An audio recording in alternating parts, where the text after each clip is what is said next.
Yes, officially we start our session, and I'm pleased to, I welcome all the participants on this platform. It is a CAMCA UK guest lecture series in collaboration with Community Medicine Department. Introducing myself, I'm Dr. Sadia Rafiq from Community Medicine Department, King Edward Medical University, Lahore.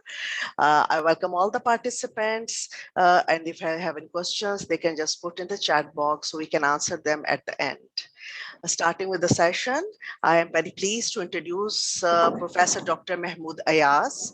Sir is a Vice Chancellor of King Edward Medical University. He's a renowned laparoscopic and general surgeon, a fine teacher, a true mentor, a great researcher, and most importantly, a true leader.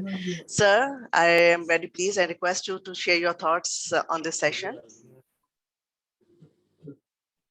Sadia, thank you very much for asking me to be here this morning. And what a pleasure to start this morning and start this week with such an informative session.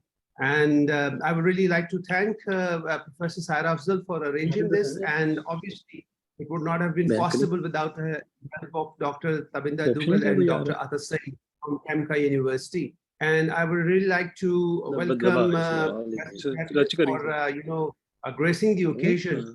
As you know that by profession I'm a surgeon, and I all kinds of open and laparoscopic surgeries. But this topic is very dear to me because whenever I have to search for some knowledge regarding a particular topic, I would really like to go ahead and see what does a meta-analysis about this topic say, because if broadly speaking, the meta-analysis is the analysis of all the analysis. So it is very, very helpful for me as far as a surgeon is concerned. But in this topic of meta-analysis, my area of interest is usually the use of these meta-analytic methods in the development validation of clinical prediction models. So that is what I'm actually looking for, and I'm sure that during this session, a few of my questions which I have in my mind will be answered already, but maybe I will put in one or two queries. But as I told you, that my particular interest is in the development and validation of clinical prediction models, because I'm a clinician. So you can you really understand my interest. So yes. I think not take much of a time. Thank you so much, sir. Really go ahead and listen to the person for whom we are all gathered to listen to. And thank you very much. Thank you so much, sir. Thank you so much. Now we will move towards our guest speaker, Dr. Grigorios Leontiadis. He is our associate professor in the Department of Medicine, Division of Gastroenterology at McMaster University, Hamilton, Canada.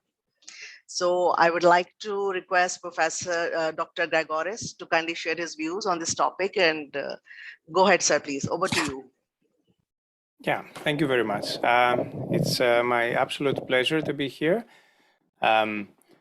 When Dr. Saeed asked me to do so, I was very happy to join, because Dr. Saeed was my consultant when I was training in England many years ago. Okay.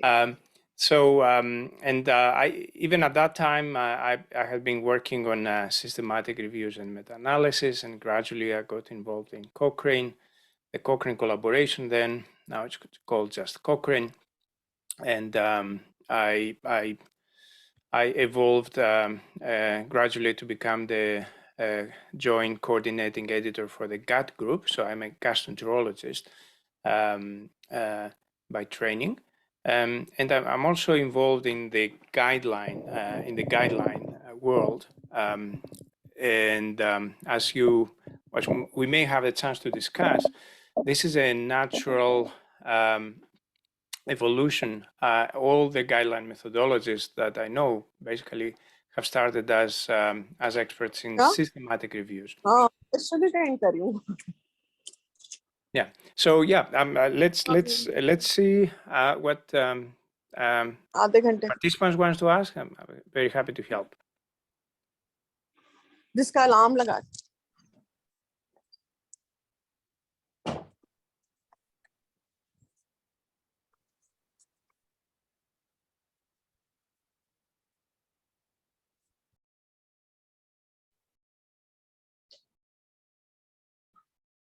Dr. Grigorios, please carry on. We can hear you very well. Yeah. No, this is you. they have heard my talk, right? The talk was broadcasted some days ago. So my understanding is that this session is for questions. Am I correct? Dr. Grigorios, may I ask you one question about the importance of systematic reviews, especially when the publications are concerned, because we have original research articles as well as we have systematic reviews. So more of our scientists, they are now working on original research articles, and there is a paradigm shift if we want to have systematic reviews as one of the most important citable articles in publications with our names. So what is your take on this? Yeah, you're absolutely right. We need both. Of course, if we don't have original publications, there is nothing to work on with systematic reviews. But the systematic reviews in many journals are considered as original publications. They're not reviews.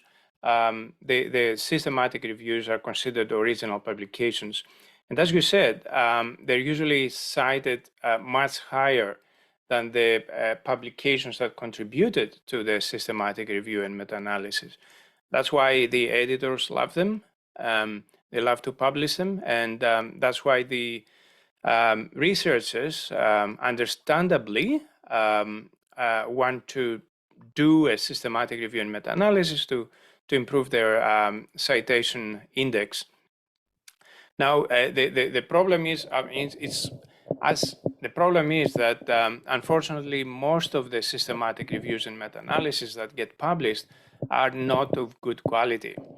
The editors will publish them anyway, and they will be cited anyway, no matter how well done they are. But unfortunately, if they're not well done, there is a risk that they will misguide clinicians and patients. So it's our obligation as investigators to try to do a really, really thorough job, because exactly as you said, the impact is so huge. It's like if it is done properly, we help millions. If it is done improperly, we harm millions. So as investigators, we have to do it properly. And as editors, and many of us are editors as well, we have the obligation to actually resist the temptation to accept a systematic review and meta-analysis, although we know it will be cited a lot if we're not certain how well it's done. Okay, thank you so much, Dr. Grigorios. We have one question in the chat box. That is, what is the importance of systematic review in research? Well, it is huge, because without systematic reviews, we don't know what's the next step. So there are many situations where the answer was already there. So if you pull all the studies that have been published by one date, the answer is clear and definite. But people have not really realized that until years later, until a systematic review and meta-analysis was done. So they will help us understand when a new treatment is ready, or a prediction score is ready for use.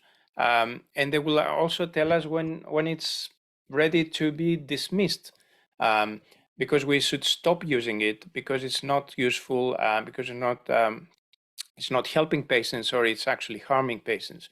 And it will tell us if it is time to, and then in this situation, it's time to stop doing research, or it may tell us that there is still uncertainty.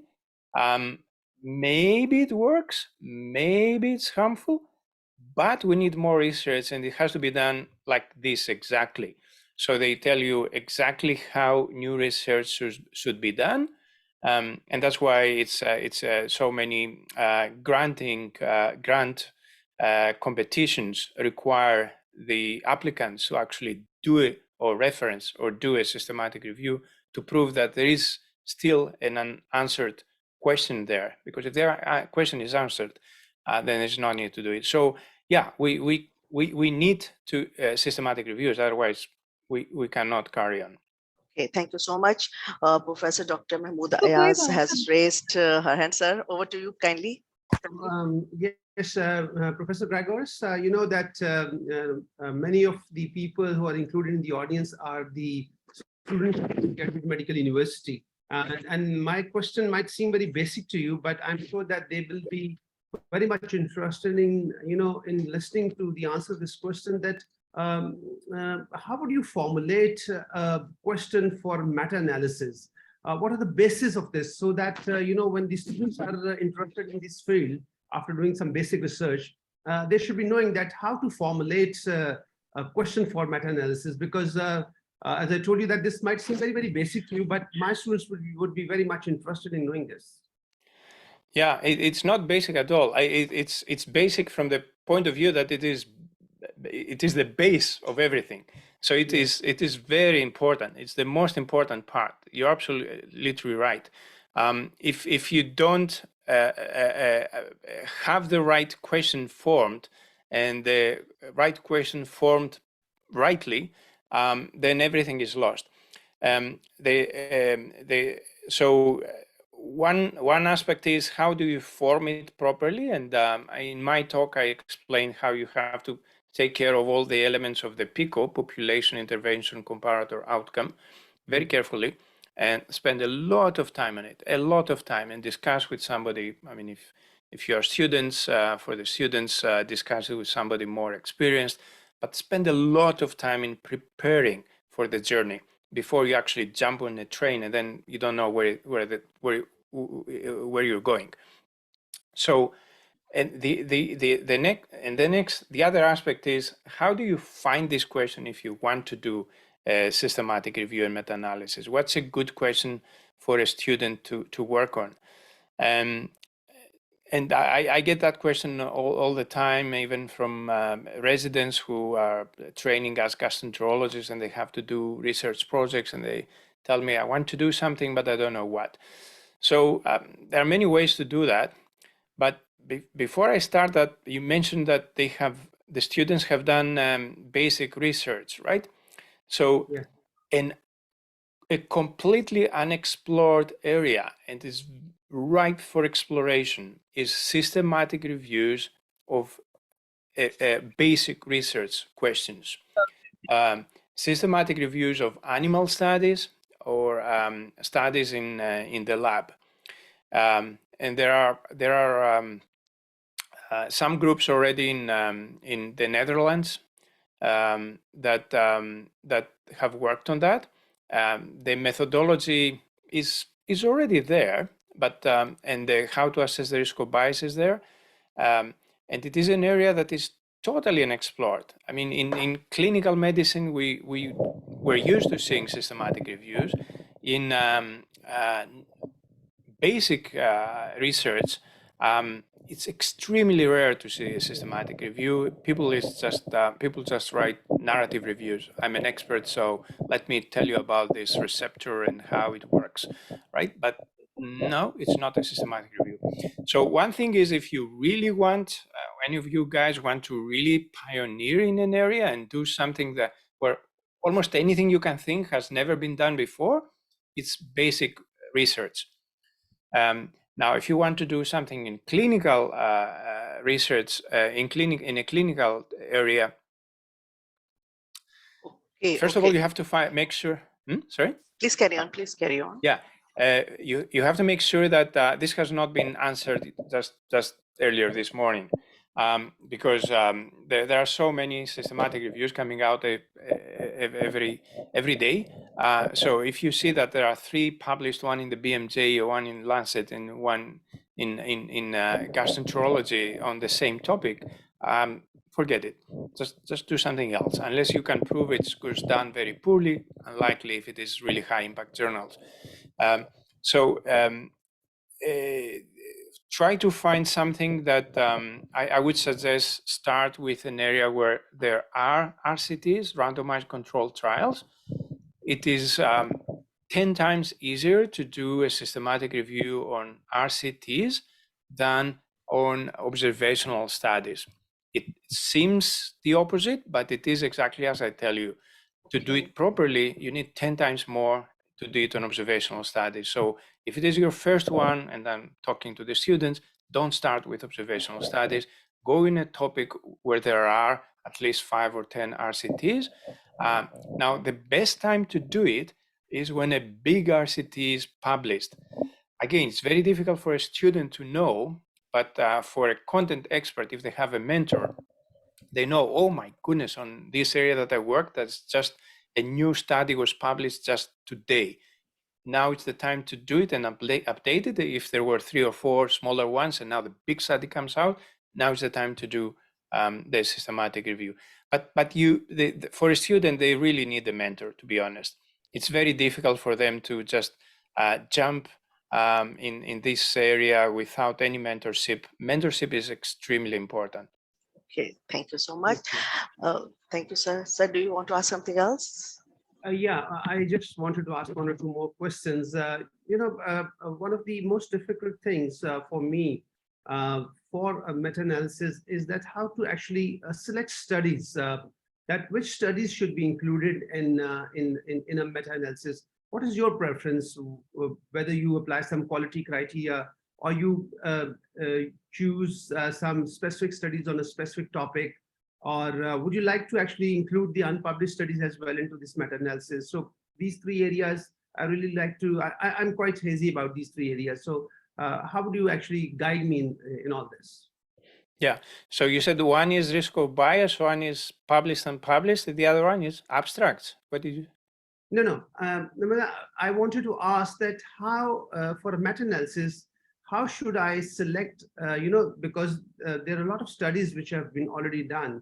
So for a meta-analysis, how do I select which studies to be included? Whether I should apply a quality criteria onto that study, or I should be picking up specific studies for specific subjects. What should be I doing really? Yeah, that's a very good question. If we had objective ways to assess the quality of studies, then perhaps the best way would be to include only good quality studies. Unfortunately, we're far away from achieving that objective. So there are many ways to assess the certainty of evidence, the risk of bias. There is the Cochrane risk of bias tool. There is the Robbins I tool for observational studies, and so on. Many tools. There are actually hundreds of them. None is perfect, and none is perfect 100% objective. So there is always an element of subjectivity. So if I decide to include studies that are only of good quality, I may bias the results because I can easily exclude the study or include it. Especially if you're very experienced, you can always find ways to I mean, not you, I mean a reviewer can always do subconsciously find ways to include or exclude studies. So currently, the advice is that we don't exclude studies according to their quality. We may set some quality criteria. For example, if you do prediction scores, that you don't include studies that do not have a validation cohort, something like that. Something that is really straightforward, forget it. If you don't have a validation cohort and you only have a derivation, I'm not including you at all. Or if you do diagnostic studies, you do not include case control diagnostic studies, you include only the cohort studies. You can set that kind of quality criteria, but you cannot really say that I will assess the study that looks eligible, and then I will decide based on criteria that I have that whether I include it or not. The best is to include them all, and then have a subgroup analysis according to high risk of bias and low risk of bias studies. That's for the quality.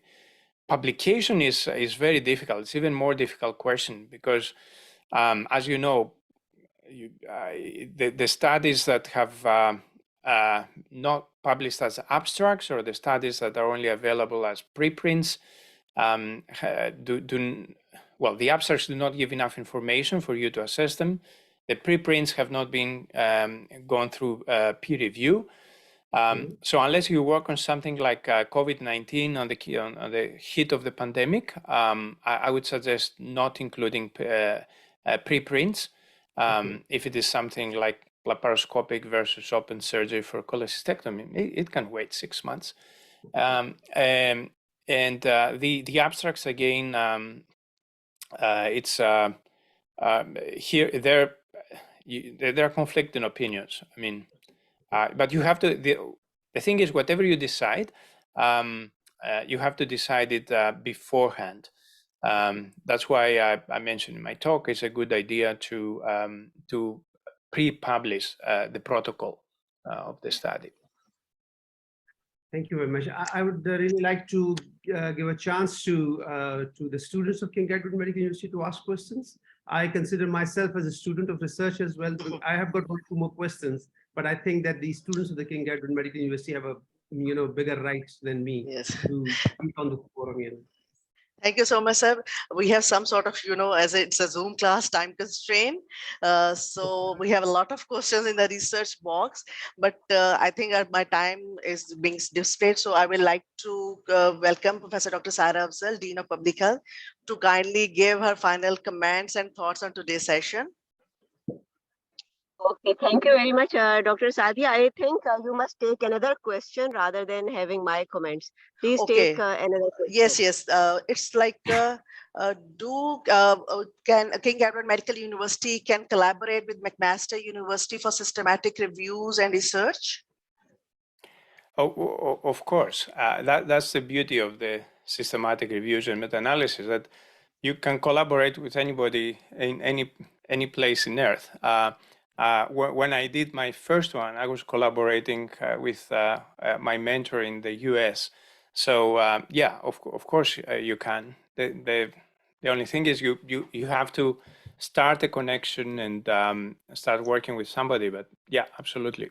Okay. Thank you so much. Yes, one in the chat. Thank you so much. You have answered so many of the questions, as the students are asking how to select a topic for the systematic review and how can we check its